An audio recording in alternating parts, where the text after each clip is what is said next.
Bien, merci de vous être déplacé, Jean-Marc Nicler, donc président de la Direction nationale du contrôle de gestion. Donc je vous explique, même si je crois que vous savez déjà un peu le cadre de ces auditions. Il s'agit d'une proposition de loi qui a pour but de légiférer sur la question de la multipropriété dans le football, que j'ai initié au départ à partir de l'expérience du club de ma circonscription qui est le Red Star avec Sevens Partners, pardon, et donc avec également les supporters du Red Star. Et depuis, j'ai auditionné à la fois des économistes, des clubs, des supporters, des institutions, donc pas mal de monde, avec, j'allais dire, pour être clair, deux objectifs. Un, de savoir peut-être comment on peut faire en sorte que le monde financier ne s'empare pas trop des règles sportives du football, enfin marque pas trop une empreinte qui serait une empreinte qui n'aurait plus forcément un rapport avec la question de l'équité sportive et de la compétitivité sportive dans le football. Et donc ça m'amène également à toucher un deuxième élément en dehors de la multipropriété, qui est peut-être la question de qui prend les décisions dans un club de football. Je vous fais en bref. Bon, avec par exemple la question du modèle allemand, la question éventuellement de réflexion de conseils de surveillance qui pourraient avoir un droit de regard sur les décisions d'un propriétaire qui représenterait un peu l'entité sportive du club, voire des collectivités territoriales, voire pourquoi pas des réunions de supporters. Donc voilà un peu où on en est. Dans ce cadre, évidemment, on voulait vous entendre, puisque vous avez un rôle particulier en tant que commission indépendante sur les comptes des clubs de football professionnel, et notamment sur peut-être, c'était un peu la première question que je voulais vous poser, sur ce qui pourrait s'attaquer à la sincérité des résultats à partir, par exemple, de phénomènes de multipropriété. Donc j'aurais bien aimé vous entendre. Je précise une chose, c'est que c'est une proposition de loi qui sera transpartisane, même s'ils ne sont pas là autour de la table. Il y a des députés républicains, des députés d'En Marche qui s'intéressent, des députés d'autres formations de la NUPES. Donc ça a une vocation à avoir un texte qui puisse également être examiné à l'Assemblée. C'est ça mon objectif, pour faire avancer les choses. Voilà un petit peu l'introduction. Donc je vous écoute sur ce phénomène de multipropriété vis-à-vis de la sincérité et des résultats. Merci. Écoutez, je vais peut-être commencer par rappeler quel est le rôle de la DNCG, parce que vous avez mentionné l'équité sportive.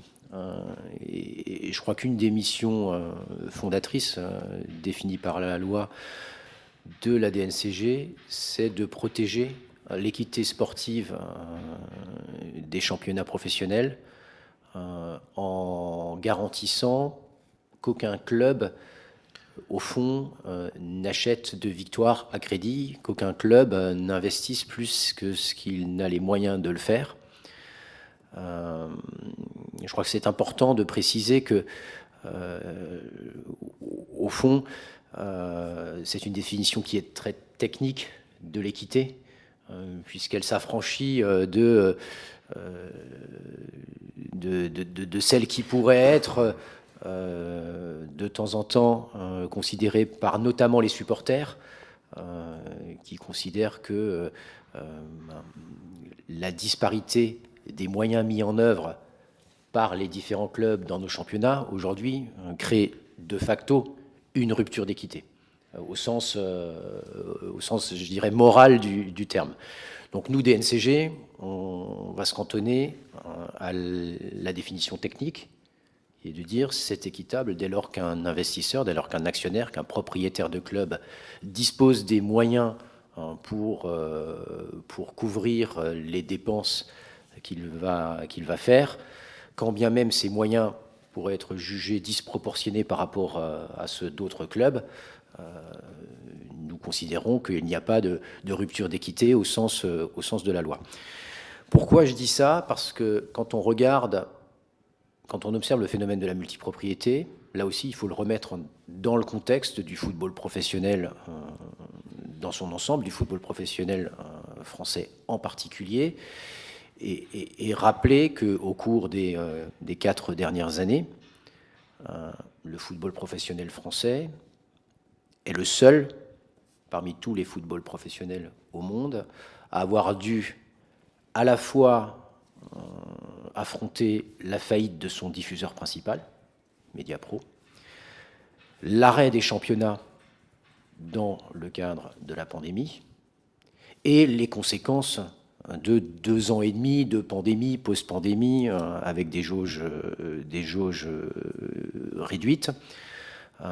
Donc c'est le seul championnat à avoir eu le cumul de ces trois facteurs de stress, je vais dire. La question qui est dès lors posée est de savoir qui aujourd'hui est prêt à investir dans cet écosystème des sommes conséquentes dans la durée pour pouvoir à la fois,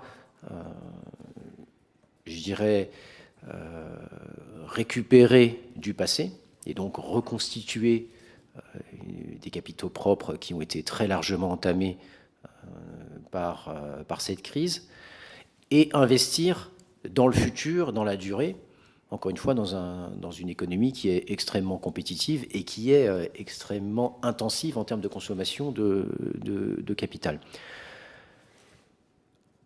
En France, j'ai eu l'occasion, et je les rencontre régulièrement, de discuter avec de nombreux présidents. Il est extrêmement compliqué, voire impossible, de trouver des investisseurs français non présents aujourd'hui dans le monde du football qui affichent un intérêt pour investir au-delà du sponsoring, au-delà du mécénat, pour investir dans une prise de participation, sans parler de prise de participation majoritaire dans un club de football professionnel. En revanche, de nombreuses marques d'intérêt ont été depuis de nombreuses années portées et concrétisées par un certain nombre d'investisseurs internationaux qui viennent dans l'écosystème du football professionnel avec 2 angles. Un premier angle qui est au fond de considérer que un club professionnel en France, ça reste un actif qui peut être acquis à un prix raisonnable par rapport à d'autres championnats que vous citiez tout à l'heure. Raisonnable et faisable, puisque vous avez cité la Bundesliga. Aujourd'hui, les règles applicables en Allemagne n'autorisent pas un investisseur étranger à prendre une participation dans un club allemand. Donc la France est un territoire qui est particulièrement attractif pour tout investisseur qui veut investir dans le sport professionnel et notamment dans le football. Ces investisseurs viennent très souvent du monde de l'entreprise où, en fait, lorsqu'ils investissent, ils veulent diversifier leurs risques. Et donc la multipropriété, c'est à la fois une façon de réduire le risque sportif en investissant dans divers championnats. La fortune sportive de leurs différents clubs peut équilibrer l'équilibre de leur modèle. Donc ils peuvent avoir des saisons très prolixes dans un championnat, un peu moins prolixes dans un autre championnat. Ça leur permet d'avoir une vision de diversification des risques. Ça leur permet également de construire des plateformes de synergie de coûts. Et donc il y a une logique industrielle à la multipropriété. Et il y a aussi un aspect pragmatique. À la suite de cette crise, nous n'avons pas vu à la DNCG arriver de marques d'intérêt significatives d'investisseurs qui n'étaient pas déjà présents dans le monde du football. Je rappelle aussi que dans la mission de la DNCG, depuis la loi Braillard, la DNCG doit, en cas de prise de contrôle majoritaire d'un club, émettre une recommandation à l'attention à la fois du vendeur et à la fois de l'acquéreur. Cette recommandation ne s'impose pas en tant que telle aux parties. La DNCG n'a pas les moyens de refuser le transfert d'un club, d'un actionnaire à un autre. En revanche, elle peut, de façon extrêmement prescriptive, expliquer quelles sont les conditions qui permettront, lorsque le nouvel actionnaire sera propriétaire du club, quelles seront les conditions qui devront être réunies de façon à ce que le club ne s'expose à aucune des mesures que la DNCG est susceptible de prendre à son encontre.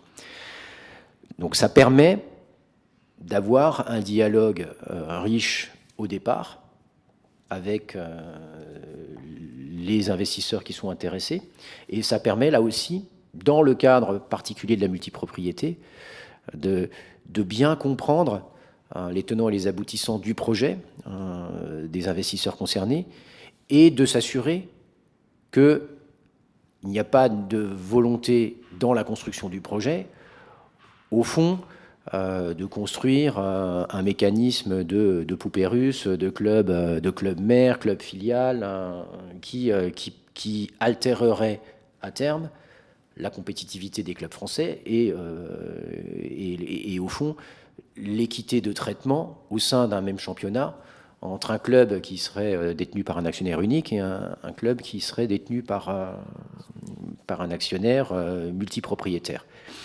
Donc, pour conclure ce propos introductif, ce que j'essaie de mettre en lumière, c'est que la multipropriété, c'était pas vraiment un choix. La multipropriété, c'est imposé. Enfin, l'arrivée d'actionnaires multipropriétaires s'est imposée en France, je dirais, par défaut d'intérêt d'autres investisseurs. La multipropriété en tant que telle emporte un certain nombre de risques que vous avez cités, mais de notre point de vue, présente de multiples avantages dès lors que, effectivement, on met en place un certain nombre de contrôles qui permettent de limiter les risques évoqués. D'accord. Mais alors, à vous entendre, aujourd'hui, la multipropriété est interdite en France, entre des clubs participant à des mêmes championnats. Donc, quand il y a multipropriété, en théorie, même si en pratique ça peut un peu être détourné, mais en théorie, c'est multipropriétaire de clubs, de plusieurs clubs sur, par exemple, la dimension européenne. Mais à vous entendre, vous parlez d'avantages, pourquoi c'est interdit en France alors ? Pourquoi vous pensez que c'est... Est-ce que vous pensez nécessaire que ça soit encore interdit en France ? C'est une bonne question qu'on ne s'est pas forcément posée, et elle mérite effectivement réflexion. Je pense qu'il y a, dans toute situation, il y a les faits et l'apparence. Je pense qu'effectivement, dans un championnat de 18 clubs, prenons la Ligue 1 en France, dans un championnat de 18 clubs, imaginez, au-delà des structures de contrôle qu'on pourrait mettre en œuvre, mais imaginez qu'un actionnaire soit propriétaire majoritaire de 2 clubs, ça pose à tout le moins la question de l'apparence d'indépendance. Donc je pense que, ne serait-ce que pour ce point particulier, les dispositions qui aujourd'hui régissent les championnats de France me paraissent tout à fait légitimes. D'accord. Donc, venons-en sur les questions qui se posent quand même de multipropriété, y compris dans les faits. On a des règles d'équité sportive qui supposent, par exemple, que un club participant à une même épreuve a toutes les mêmes chances qu'un autre club. Bon, même si on sait qu'il y a un déséquilibre éventuellement financier. Est-ce que vous ne craignez pas que dans les cadres de multipropriété, par exemple, avec plusieurs clubs européens, dont des clubs français, où manifestement on a un club qui est leader, on va dire, et puis des clubs, je vais appeler ça comme ça, mais vous voyez l'idée, qui sont plutôt des clubs vassaux, est-ce que vous y voyez aucun risque ? J'y vois aucun risque. Il est évident que si ces 2 clubs devaient, dans la même compétition européenne, s'affronter à un moment, se poserait toujours la question de la motivation des joueurs, de la motivation de l'actionnaire, des messages qu'ils pourraient faire passer, des transactions éventuels entre les deux clubs, transfert de joueurs, prêt de joueurs, pendant une saison, en préparation d'une saison, post-saison. Donc encore une fois, mon propos n'est surtout pas de dire qu'il ne faut pas penser à un certain nombre de garde-fous et peut-être renforcer la réglementation existante, notamment sur les mutations de joueurs, sur les prêts de joueurs. De là à imaginer une stratégie assumée d'un propriétaire de favoriser dans une compétition un club versus l'autre, on peut l'imaginer. Moi, j'imagine mal des joueurs dans un vestiaire qui ont acquis sur le terrain leur capacité, qui ont acquis la possibilité de jouer la compétition européenne, qui se sont qualifiés, qui ont passé des tours et qui se retrouvent contre disons, leur club mère, pour reprendre. J'imagine mal que sur un terrain, ça puisse vraiment faire la différence. Mais encore une fois, c'est une discussion que nous avons avec l'UEFA, c'est une discussion que nous avons avec la FIFA. Aujourd'hui, il y a déjà toute une série de critères qui prévalent lorsque le système de tirage au sort est mis en œuvre pour éviter que lors des premiers tours, des clubs, un certain nombre de clubs se rencontrent. On pourrait très bien imaginer que l'algorithme utilisé par les instances européennes soit renforcé de façon à éviter que jusqu'au dernier carré, par exemple, des clubs appartenant à des multipropriétaires puissent s'affronter. Ensuite, il y a une réalité statistique. Si vous rentrez dans cette logique d'algorithme, la probabilité réelle qu'un club maison mère rencontre son club, vous avez utilisé le terme de vassal, lors d'un dernier carré d'une compétition européenne, reste extrêmement faible. Alors vous parlez éventuellement de renforcer la législation, ça serait quoi? Vous avez réfléchi à ça? Je ne sais pas si c'est la législation, si c'est la réglementation des championnats. Donc je ne me prononce pas là-dessus. Je pense qu'il y a un point sur lequel nous sommes, nous, DNCG, extrêmement vigilants. Nous pensons qu'au-delà du cas particulier de la multipropriété, renforcer la gouvernance des clubs, renforcer la représentation du conseil d'administration ou du conseil de surveillance dans un club professionnel est une nécessité. Encore une fois, au-delà du cas particulier de la multipropriété, nous avons depuis de nombreuses années des échanges avec les clubs dans le cadre de nos auditions, avec un indicateur qui, je crois, parle bien, sur lequel je me suis exprimé à de nombreuses reprises. Entre les budgets qui nous sont présentés en début de saison et la réalisation des clubs en fin de saison, vous avez sur le résultat d'exploitation. Donc je parle sur des éléments qui sont prévisibles. La capacité à générer des revenus, hors transfert de joueurs, la capacité à maîtriser vos charges.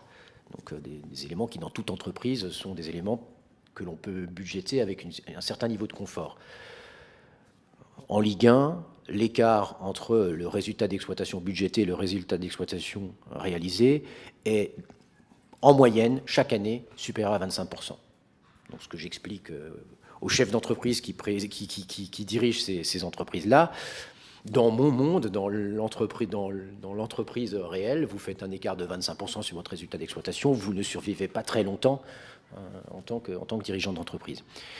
Parce que votre conseil d'administration va vous rattraper et va vous expliquer qu'il aimerait que vous lui présentiez des chiffres qui sont des chiffres auxquels on peut souscrire.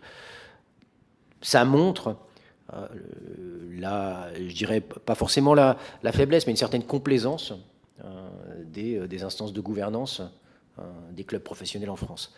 Donc renforcer la gouvernance, aller vers plus d'administrateurs vraiment indépendants, des administrateurs qualifiés, considérer que c'est un secteur réglementé comme peuvent l'être d'autres secteurs réglementés et que pour être administrateur d'un club de football, il faut peut-être avoir un certain nombre de qualifications ou une expérience qui permettent de jouer pleinement ce rôle. C'est une piste qui, de mon point de vue, mérite d'être explorée. Alors je vais revenir sur ce cadre, parce que j'ai compris, enfin, de ce que je comprends, vous, votre inquiétude, c'est pas tant la question de la multipropriété, c'est à un moment donné le pouvoir que peuvent avoir tel ou tel financier, enfin, ou acteur financier sur la gouvernance d'un club, au-delà des fois du raisonnable. Je vais y revenir sur cet aspect. Je vais revenir quand même sur la question de l'équité sportive que ça peut produire. Là, vous m'avez dit que pour vous, c'était le fait qu'à un moment donné, dans une même épreuve, des clubs appartenant à différents propriétaires quelque chose puisse jouer, ça vous semble être très hypothétique. Par contre, sur la question des transferts, ça l'est moins. Absolument. Bon, il y a eu l'histoire de Lyon que vous n'avez pas sanctionné à ma connaissance, hein, avec Molenbeek, qui a été le fait d'acheter un joueur, puis que ce joueur soit prêté à l'OL, ce qui permettait de détourner la question des transferts. Ça ne c'est pas. Déjà, j'aimerais comprendre pourquoi vous n'avez pas sanctionné cette affaire. Pour quelles raisons? Est-ce que ça, c'est pas justement des choses que permettent la multipropriété au-delà de ce qui est normalement admis? Alors aujourd'hui, au cas particulier de la transaction que vous citez, nous n'avons aucune base, ni légale ni réglementaire, pour sanctionner une opération qui est juridiquement causée dans toutes les géographies concernées et qui ne s'oppose à aucun règlement en vigueur. Et d'ailleurs, ça a été confirmé puisque l'affaire a été portée également devant l'UEFA, devant la FIFA, et qui n'y a, après refus, n'a rien trouvé à redire. Est-ce que pour autant, il ne faudrait pas penser à des dispositifs qui permettent de réguler ce type d'opération? Là encore, la réponse est clairement oui. Je pense qu'aujourd'hui, l'idée qui consisterait à dire que lorsque vous êtes multipropriétaire, aujourd'hui, il y a un règlement qui existe, hein, enfin, il y a une règle FIFA qui interdit toute opération, qui interdit de faire plus de 5 opérations de prêt dans une saison. On pourrait très bien imaginer que dans le cadre d'une multipropriété, ce nombre soit réduit entre clubs d'une même multipropriété, que ce nombre non seulement soit réduit en quantité, mais que l'application soit également limitée dans le temps. On pourrait par exemple imaginer qu'à l'inverse des opérations de prêt ou de transfert normales, lorsque vous êtes dans une multipropriété, la fenêtre du mercato d'hiver ne soit pas utilisable. Donc, ça éviterait par exemple à un club de pouvoir faire des opérations dans son groupe de multipropriétés en tenant compte de l'élimination d'un club à l'automne pour renforcer le club restant au printemps. Donc, on pourrait imaginer des dispositifs de ce type. De façon plus générale, on pourrait également imaginer une revue indépendante de la valeur de marché utilisée pour ce type de transaction. Une revue indépendante par un tiers indépendant, soit nommé par la Ligue, soit nommé par le conseil d'administration. Enfin, il y a toute une série de pistes qu'on peut explorer, mais de façon à ce que le prix des transactions puisse être corroboré par des transactions similaires dans le marché entre clubs non multipropriétaires. Voilà le type de... Ça, on y parvient comment? Ouais, je pense malheureusement, on n'y parvient pas. Si, on pourrait y parvenir uniquement en France, mais je pense qu'on risquerait d'affaiblir la compétitivité du football français si ça restait une règle franco-française. Donc je pense que c'est forcément une discussion et une régulation qui passe par l'UEFA. voire par la FIFA. Ça aurait un autre élément vertueux en limitant ce type de transaction. Ça limiterait le caractère inflationniste des commissions d'agents qui sont prises et qui forcément, dans l'environnement de la multipropriété, vous avez un facteur cumulatif qui rend l'effet inflationniste encore plus important. Donc je pense que réguler, ça peut être une bonne chose, mais il faudrait le faire de concert avec l'UEFA, de façon à ce que la France ne se retrouve pas dans une situation de compétitivité défavorable par rapport aux autres championnats. D'accord, bon, ok. Toujours sur la question de la multipropriété, j'allais dire l'équité sportive, elle suppose aussi qu'il n'y ait pas d'effet d'entente à un moment donné. Bon. Là, pour l'instant, on a une multipropriété qui grandit en Europe, des phénomènes de multipropriété. Mais moi, j'ai l'impression qu'on est loin de l'arrivée et des conséquences de ce phénomène dans les années à venir si ça se développait. Notamment, on pourrait très bien imaginer qu'on ait, au bout d'un moment, quelques grands multipropriétaires qui finalement façonnent le football européen, ou en tout cas les championnats les plus importants, avec des risques de conflit d'intérêts. Alors, il y a eu un exemple restant qui est le KV Ostende et le Genoa FC, avec des propriétaires respectifs de Pacific Media Group et justement Seven Partners, qui ont eu avec un contrat de service partagé. Bon.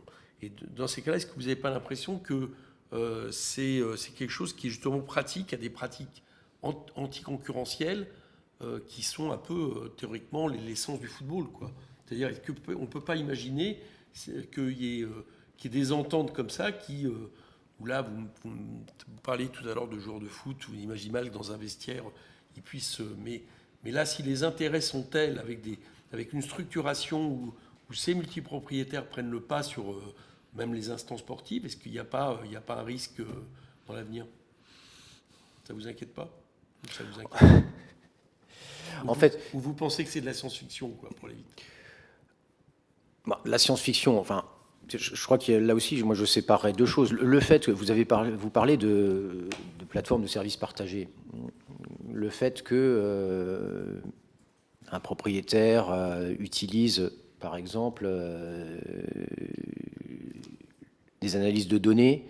Ça coûte très cher aujourd'hui de construire des bases de données, de mettre en place les algorithmes pour pouvoir suivre un nombre important de joueurs dans le monde, pour pouvoir optimiser son recrutement.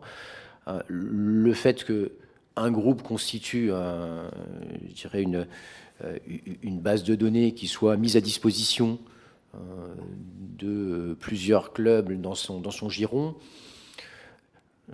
à la fin, ça reste quand même la responsabilité du directeur sportif, du manager de chacun des clubs d'exploiter la donnée et puis de prendre son risque en choisissant tel ou tel joueur. Donc ça ne me choque pas, encore une fois, qu'un investisseur cherche à optimiser sa base de coûts. Et je dirais que c'est même plutôt vertueux. Je rappelle quand même que structurellement, aujourd'hui, le football professionnel français, c'est 1 milliard de déficit structurel par an, avant cession des joueurs. Et il n'y a pas de secret. Pour réduire ce déficit structurel, il faut piloter sa base de coûts bien mieux que ce qui a été fait au cours des dernières années. Et il faut aller chercher des revenus. Et les revenus, ça passe par la compétitivité, notamment la compétitivité sportive. Une fois qu'on a dit ça,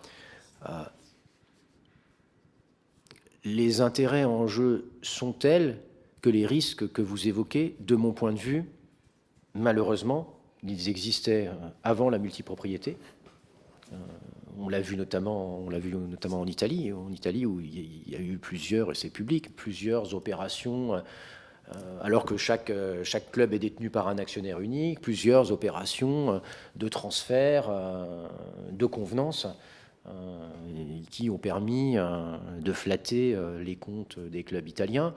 Donc, multipropriété ou pas, malheureusement, ce type de comportement déviant existe déjà et doit faire l'objet, là pour le coup, d'une réglementation extrêmement stricte.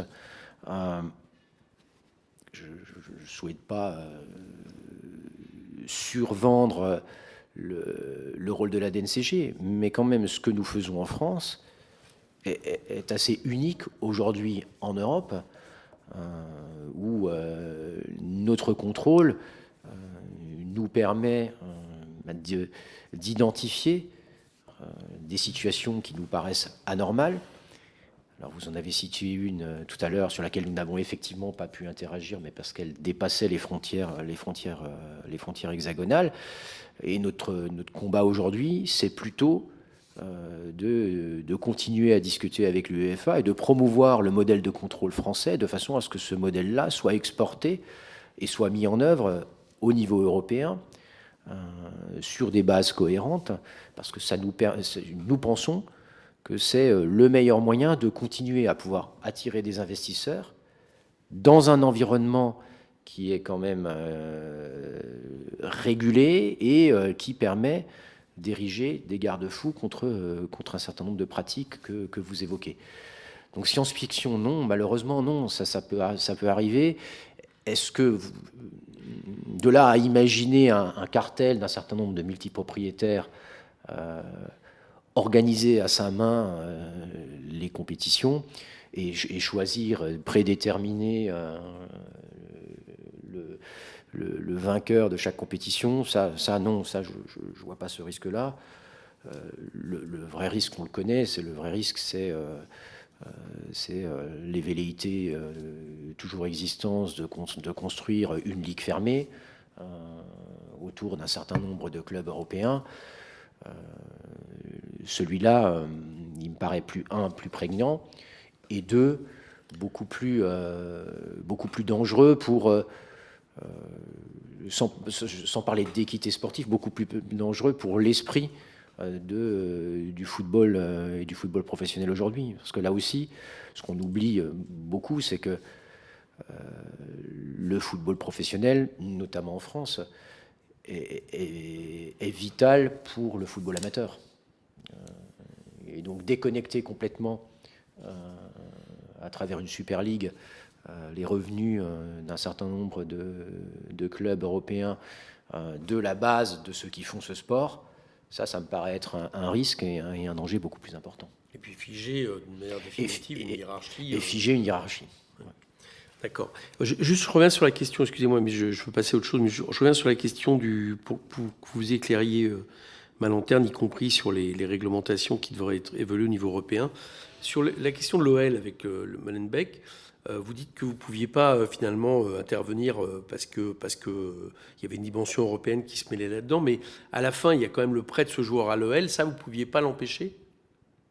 Non, puisque les conditions nous avons regardé le contrat de prêt. L'OL n'était pas interdit de recruter. L'OL avait sa masse salariale encadrée. Donc la masse salariale du joueur en prêt qui arrive rentrait dans l'enveloppe d'encadrement que nous avions fixée à l'Olympique Lyonnais. D'accord. Ok. Là, je voudrais donc venir maintenant plus sur l'aspect lié, j'allais dire, aux risques financiers puis aux risques sportifs qui sont courus par certains clubs une fois que vous avez des investisseurs qui arrivent. Donc vous avez dit vous-même tout à l'heure que leur spécificité, c'est plus de diversifier leur secteur d'activité que, on va dire, et de diversifier leur activité. Leur risque, plutôt que d'avoir un objectif de lier une marque à un club, par exemple, ce qui était un peu le format classique avant du sponsoring. Là, est-ce que... Bon, moi, mon sentiment, je vous le livre, et comme ça vous réagirez, c'est que tout ça peut aussi nourrir à un moment des bulles spéculatives, déjà. C'est-à-dire, vous disiez, le problème, c'est qu'on a eu des crises successives avec le Covid, on a eu le principal diffuseur, et du coup, il n'y a plus, pour aller vite, ces partenaires classiques qui peuvent arriver. comme on avait dans le temps, Casino qui s'adossait à Saint-Étienne et autres, enfin bon, en tout cas moindre. Mais est-ce que vous ne croyez pas que l'argent, des fois, mis par telle entreprise, posant plus sur des fonds de pension, etc., sur un club, des fois, si je reprends l'exemple de Seven Partners, des fois hors de proportion par rapport à ce que vaut réellement ce club, est-ce que tout ça n'entraîne pas le risque de bulle spéculative qui fait que un sponsor classique, il peut même plus penser qu'il peut investir dans le foot parce que ça devient trop cher, en gros, et hors de proportion par rapport à ce que rapporte réellement ce sponsoring sportif. Et puis au-delà, de s'interroger aussi sur d'où viennent ces fonds. C'est-à-dire, est-ce qu'il n'y a pas des risques de blanchisseuses est-ce que tout ça, comment ça vous le voyez? Parce que là, pour le coup, vous êtes pleinement dans votre prérogative de contrôle, quoi. Alors, il y a beaucoup de sujets dans cette question. J'en conviens.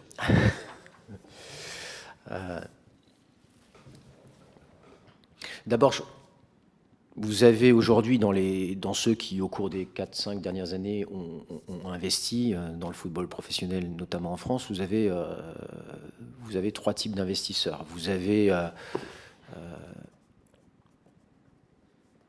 l'investisseur vraiment passionné, vous en avez quelques-uns, qui investit dans la durée, avec, oui, une volonté de créer de la valeur à travers la capacité probablement à faire gagner de la valeur à la marque et un jour revendre, sans horizon de revente défini.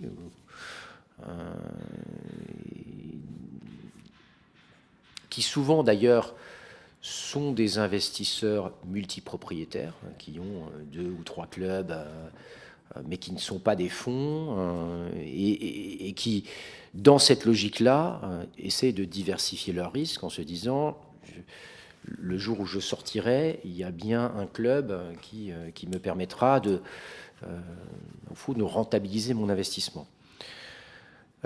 Ces investisseurs-là, très souvent, sont extrêmement mesurés, extrêmement prudents, à la fois dans la façon dont ils investissent, dans la façon dont ils gèrent, et me semble être des investisseurs qui ont toute leur place dans l'écosystème du football professionnel, et des investisseurs qui au fond, sont assez proches de ceux que vous évoquiez, les investisseurs historiques, mais simplement, ils sont proches, mais ils ont une conception moderne de l'investissement, et donc de leur capacité, enfin de leur volonté de diversifier leurs risques, de générer des modèles rentables, avec une volonté, oui, de sortir par le haut un jour. Par ailleurs, souvent, ces investisseurs sont des investisseurs qui sont connus, l'origine des fonds est parfaitement connue, et donc pose très peu de questions par rapport au dernier axe de votre question.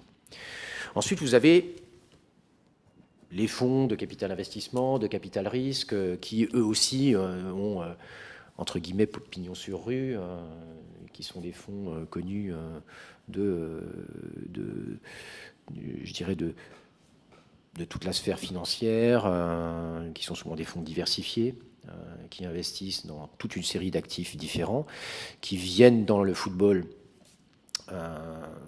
sur des horizons de temps plus courts, entre 3 et 8 ans. On va voir, parce qu'on n'a pas encore eu vraiment de sortie organisée, mais donc entre 3 et 8 ans, avec des ambitions de rentabilité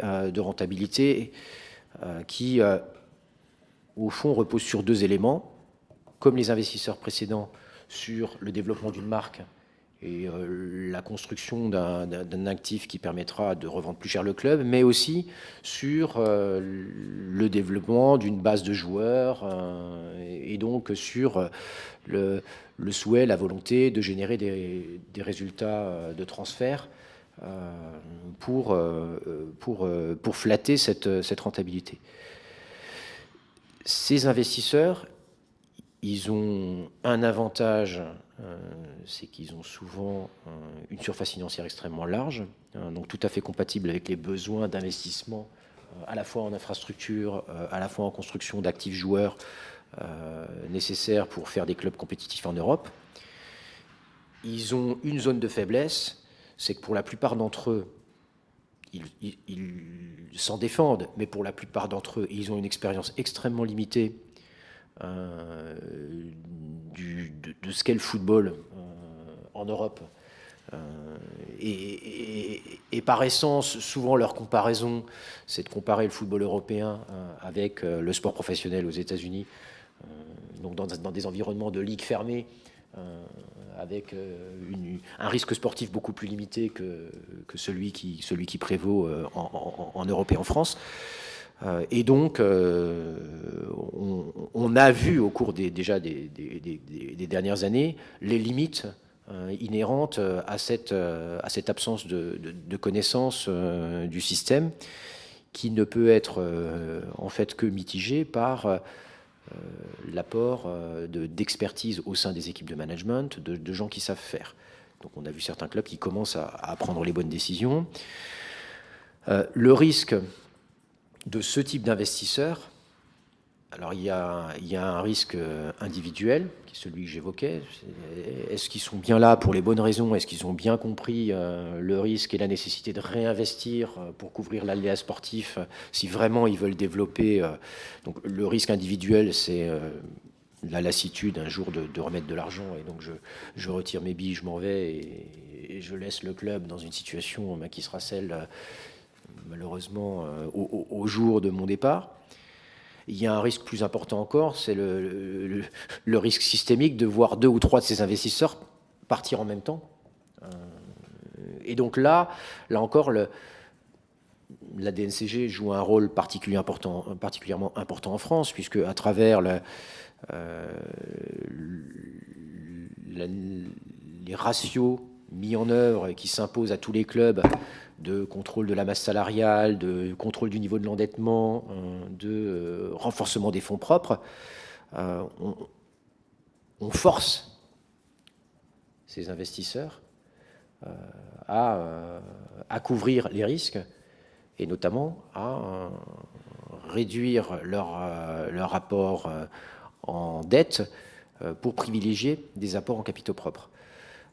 Donc là aussi, ça n'est pas forcément des demandes auxquelles ils sont habitués. Ça peut générer un certain nombre de discussions intéressantes, mais nous resterons inflexibles sur cet aspect-là, puisque ce qui nous intéresse, c'est quel que soit l'horizon de sortie, c'est de nous assurer que le club, au moment où l'investisseur décide de sortir, sera dans une situation capitalistique plus forte que celle qui prévalait au moment de son arrivée.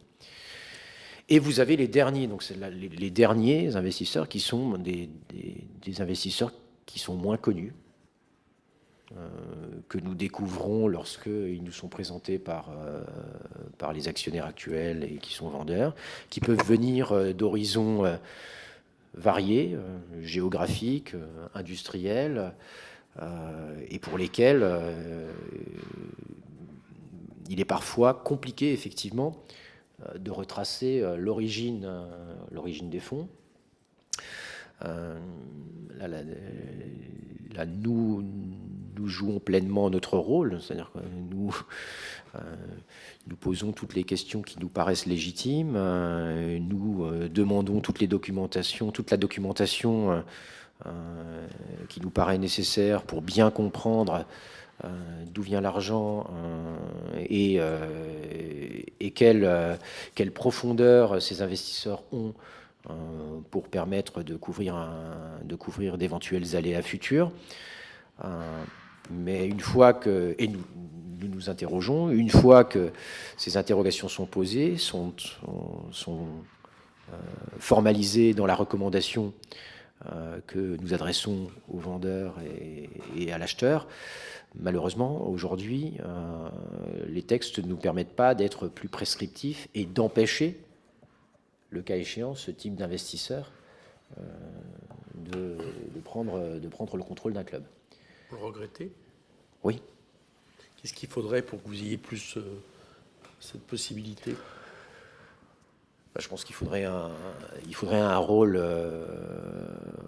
beaucoup plus prescriptif qui soit confié à la DNCG. Mais la question le problème auquel nous heurtons, c'est le problème de la libre circulation des capitaux, du libre investissement. C'est compliqué à la fois de vouloir réguler pour les bonnes raisons le football professionnel comme on régulerait une industrie normale et construire un dispositif spécifique qui empêche... Derrière ça, il y a peut-être l'idée que le football professionnel, c'est peut-être pas une industrie normale. Enfin, il y a des mesures aujourd'hui d'exception pour la culture, par exemple. Est-ce qu'il ne faudrait pas aller là-dessus, sur le football professionnel, qui permettent justement, en gros, de moins subir les affres les plus négatifs, je vais donner le terme, mais n'y voyez pas de traduction politique, mais du capitalisme dans sa version parfois la plus hard, quoi. Moi, je pense qu'aujourd'hui, vous poseriez la question à n'importe quel président, il vous dirait oui, mais le mais est important, c'est-à-dire qu'on peut avoir de bonnes idées, elles deviennent inapplicables, voire contre-productives, si elles ne sont mises en œuvre que par un seul pays. Et en fait, oui, mais c'est toute la limite, c'est-à-dire que si vous rendez l'accès au capital plus compliqué pour les actionnaires français, pour les clubs français, par rapport à d'autres championnats, vous allez vous priver. Mais à rebours, je pourrais vous dire que les Allemands l'ont fait dans un seul pays et ils ont un championnat qui marche pas si mal. Donc on peut ouvrir des voies aussi à un moment donné. Enfin, ça, c'est un autre débat. Non, parce mais que là, c'est un point. Sur le troisième cas dont vous parlez, je comprends que vous ayez. Moi, je partage l'idée que vous voudriez avoir un pouvoir plus prescriptif. C'est que au bout de. Alors je vois bien pour un président de club, la solution à court terme, des fois, c'est de se dire bon, j'en ai pas d'autre, je prends cet investisseur. Mais sauf qu'on commence à avoir des cas où ça se termine dans les larmes, quoi, au bout de très peu de temps. Bon, l'histoire de Sochaux en est un, etc. Donc c'est pas, en l'occurrence, c'est mieux reculer, c'est reculer pour mieux sauter, quoi. Et là, dans ces cas-là, je ne pense pas que je suis pas sûr que la compétitivité du football français aurait à le subir. Par contre, le devenir de certains clubs pour la suite pourrait en dépendre, quoi. Enfin bon, en tout cas, je note cette nécessité. Est-ce que vous pensez, avant de ne pas pouvoir prendre telle ou telle position, mais est-ce que vous avez les moyens aujourd'hui, techniques, matériels, humains, pour pouvoir justement mener des investigations sur justement cette troisième catégorie, d'où viennent les fonds? Est-ce que vous avez l'impression que là-dessus, vous avez de quoi faire? Alors, la réponse est clairement, je pense qu'on n'a malheureusement jamais assez de moyens pour faire ça. C'est-à-dire que, d'abord, par construction, la DNCG, je dirais, c'est un organe de contrôle de troisième niveau. Ça veut dire que nous ne travaillons que sur des éléments qui ont fait au préalable l'objet d'une attestation, d'une certification des commissaires aux comptes. Dans le cadre des projets d'acquisition, nous nous reposons sur les diligences effectuées par les conseils du vendeur. Nous reposons, c'est pas que nous reposons, c'est quand nous avons des doutes, nous informons Tracfin. Nous nous reposons sur d'autres. Nous n'avons pas de pouvoir d'investigation en tant que tel, si ce n'est que de soulever des questions de bon sens et d'exprimer, quand des documents nous sont remis qui nous paraissent insuffisants en termes d'éléments de preuve, nous ne pouvons que en fait verbaliser notre questionnement, et encore une fois, ça ensuite charge aux parties prenantes d'en tirer ou pas les conséquences. Donc, je pense que naturellement, si la mission venait à évoluer et s'il devait y avoir un rôle plus prescriptif, ça devrait s'accompagner d'un renforcement des moyens. Est-ce que, au-delà de l'aspect, alors pour l'instant on n'est pas sur l'aspect prescriptif, mais est-ce qu'il ne faudrait pas imaginer que quand vous avez des recommandations, des réserves, elles puissent plus facilement être communiquées à des entités liées à un club? Parce que moi j'avais entendu dire que vous aviez des réserves sur par exemple le rachat de Seven Partners sur le Red Star. Est-ce que, alors déjà, est-ce que vous pouvez me confirmer? Est-ce que vous pouvez me dire si il ne devrait pas y avoir une publicité qui puisse être permise, ou au moins qui puisse être transmise aux principaux intéressés, quoi? En général, la recommandation que nous émettons, donc, enfin, c'est pas en général, elle est adressée au président et aux actionnaires du club, aux présidents et aux actionnaires actuels du club. Elle est adressée aux vendeurs et très souvent, comme les collectivités locales sont partie prenante, nous informons notamment le maire et je dirais les services municipaux, de façon à ce que tout le monde soit au courant. Il n'y a pas de... Aujourd'hui, cette recommandation, il faut bien être conscient qu'à la fin, on ne conclut pas en disant ce repreneur est bon ou pas bon pour le club. C'est pas notre mission. Les préventions que nous pouvons avoir, très souvent, c'est le business case que vous nous présentez, il ne nous paraît pas crédible. Les moyens que vous avez décidé d'allouer nous paraissent insuffisants. Les moyens financiers, les moyens humains ne nous paraissent pas couvrir les risques que vous semblez ne pas forcément avoir mesurés au bout d'1 an, 2 ans ou 3 ans. Et donc notre recommandation, c'est de mettre moins de dettes, de mettre plus de capitaux propres. Votre organigramme, c'est de mettre plus de gens qui connaissent le monde du football, et notamment le monde du football en France. Vos prévisions de génération de revenus nous paraissent complètement déconnectées de toute forme de réalité. Donc nous vous recommandons de reconstruire un business plan sur une base de revenus décotés. Voilà ce que nous rédigeons. Des réserves. Oui, des réserves, enfin, c'est vraiment au sens des recommandations. C'est-à-dire que, pourquoi recommandations? Parce que ce qui n'est pas écrit, mais ce que nous verbalisons, ce que nous disons très clairement, si vous allez au bout de la transaction, si vous achetez le club, quand vous reviendrez nous voir, venez pas nous voir avec ce business case, parce que vous vous retrouverez interdit de recrutement, vous vous retrouverez voire avec une menace de relégation administrative, etc. Donc, prenez compte, si vous achetez... Donc, par exemple, dans le cas du rachat du Red Star, les recommandations, ce que vous voulez me dire, c'est que c'est pas seulement la Fédé qui les a, mais c'est le président, c'est le maire, etc. Alors, la Fédé, pourquoi la... Moi, j'ai cru comprendre que vous aviez fait des recommandations sur le Red Star. Ah bah forcément, on a nécessairement écrit sur la base de ce que Seven Partners nous a présenté, on a forcément écrit notre sentiment par rapport à la proposition de Seven Partners.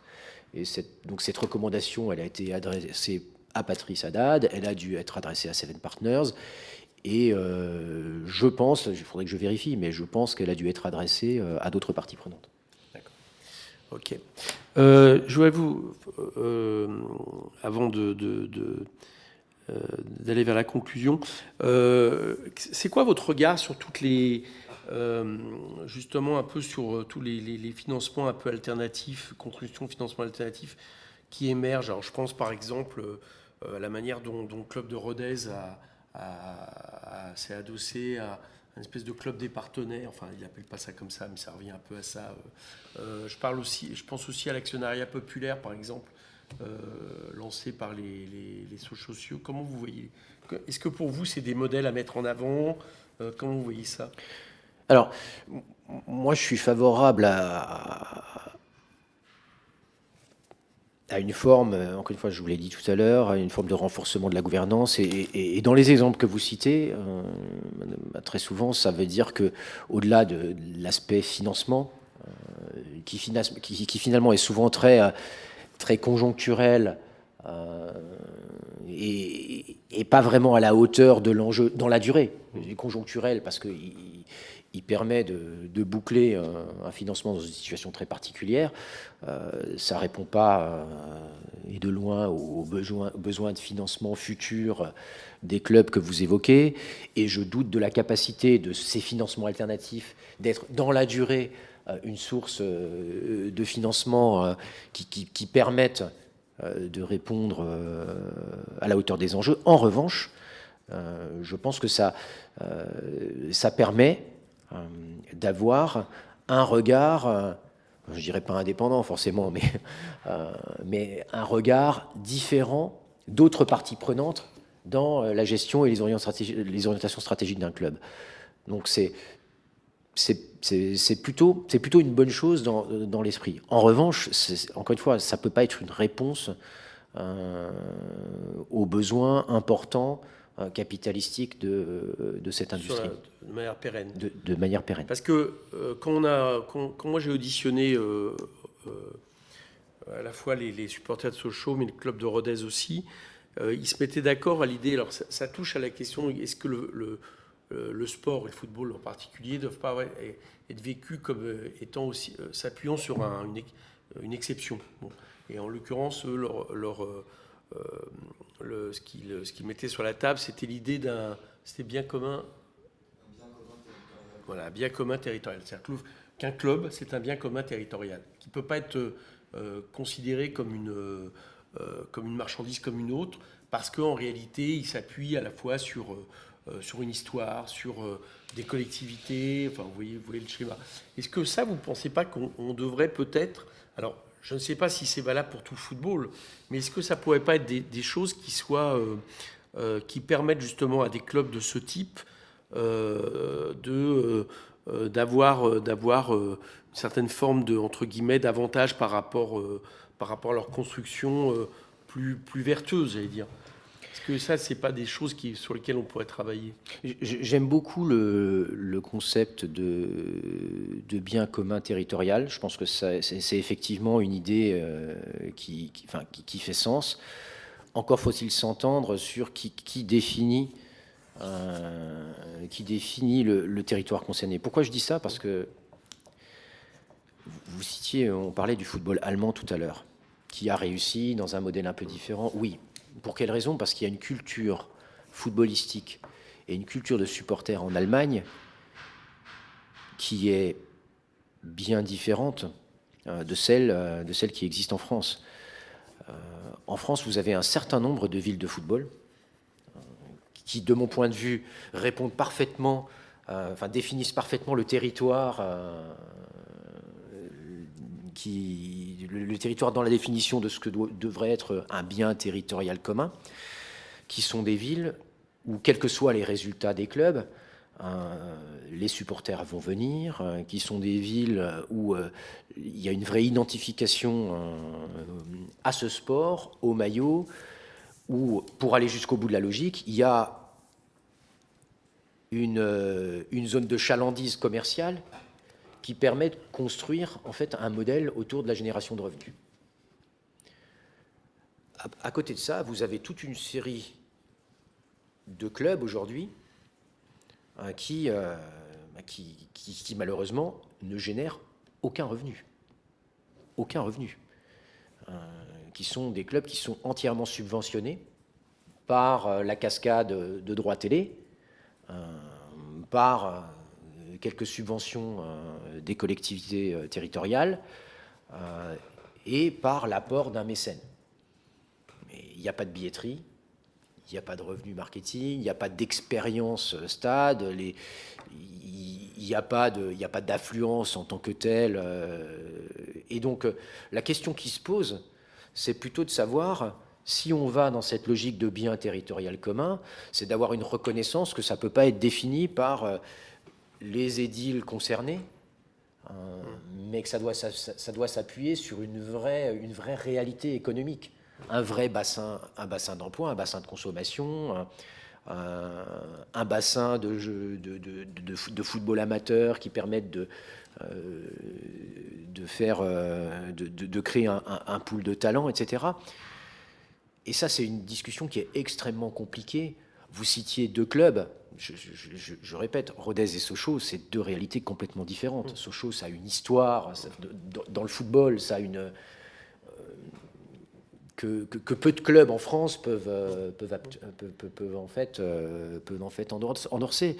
Donc il y a quand même une réalité, et on en revient sur un point que vous avez évoqué souvent, l'équité sportive. Il ne faut pas confondre équité sportive avec utopisme et idéalisme. C'est-à-dire que oui, vous pouvez monter d'une division à l'autre, et je dirais même sur un certain nombre dans le cas d'un certain nombre de conjonctions de situations positives, vous pouvez vous retrouver en Ligue 2, voire en Ligue 1. En Ligue 1, si vous n'avez pas un bassin d'emploi, un bassin de consommation, des infrastructures, c'est une entreprise qui est vouée à perte. Et en Ligue 2 aujourd'hui, vous avez l'antichambre, vous avez 3 championnats en Ligue 2. Vous avez des clubs qui ont un passé de Ligue 1, des infrastructures de Ligue 1. Vous avez des clubs qui aspirent, qui investissent, qui voudraient un jour. Et vous avez des clubs de national qui font l'aller-retour, qui font... Mais on pourrait supposer que, enfin là je parle pas tant rompu, mais on pourrait supposer que une structuration indépendante puisse définir un label bien commun territorial en fonction de certains critères, et qu'à partir de là, ça, pour ces clubs qui du coup s'inscrivent, on va dire, à la fois dans la durée, dans une certaine forme de gouvernance, ça leur donne un certain bonus, alors qui pourrait être... Ça s'appelle la licence club. il y a déjà aujourd'hui une licence qui en fait définit en fonction de vos infrastructures, de vos résultats, un nombre de points qui vous rend éligible à la participation ou non à un certain nombre de championnats. Donc il y a des dispositifs existants qu'on pourrait imaginer, renforcer, qu'on pourrait... D'accord. Ok. Je note. Bien, je vais à la conclusion. Donc moi, ce que je retiens de notre discussion, c'est que pour vous, le problème, c'est moins la multipropriété que, de savoir comment la réguler et de renforcer la réglementation qui permet d'anticiper certains de ces travers. 2, c'est plutôt de travailler sur la question de la gouvernance, peut-être en donnant à l'entité sportive plus de pouvoir, je ne sais pas jusqu'où, mais en tout cas de réfléchir à ça. Et puis 3, peut-être de réfléchir comment vous donner plus de moyens, y compris en termes de prescription sur des décisions que vous prenez par rapport à telle ou telle nature de fonds. Enfin, je retiens un peu ça dans les différents éléments que vous avez... Oui, telle ou telle nature de fonds, plutôt telle ou telle nature d'investisseur, de projet d'investissement. Oui. J'ai traduit comme ça. Oui. D'accord. Ok, d'accord. Vous voulez m'ajouter quelque chose? Non, je pense qu'on a fait le tour. On a fait un tour d'horizon assez large. Bien. Ben, je vous remercie beaucoup. Merci. Voilà.